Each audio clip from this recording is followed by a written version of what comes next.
They say more boys are born after great wars. Not a lot more, just enough to notice. Just enough to wonder.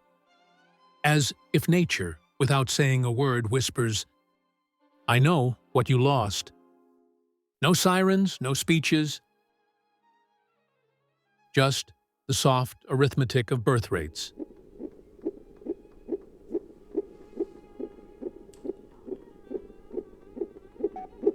Numbers that carry silence like a secret. In most parts of the world, around 105 boys are born for every 100 girls. It's a constant, predictable. But after the First and Second World Wars, something shifted. Some countries recorded 106, even 107 boys to every 100 girls. Not everywhere. Not forever. But often enough to ask, is nature trying to fix what we broke?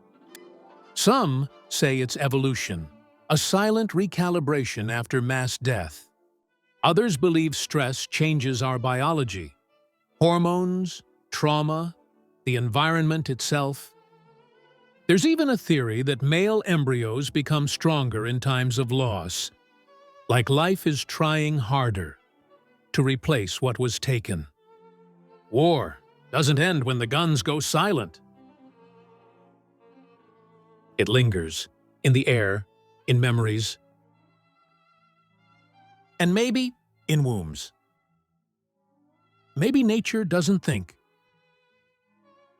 but it listens, and maybe, just maybe, it tries to heal in the only way it can.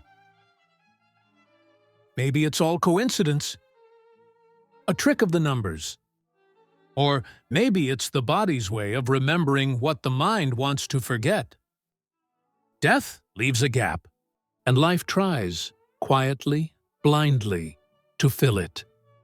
Nature doesn't speak, but sometimes it answers. This is the forgotten class, where the quiet parts of history get a voice.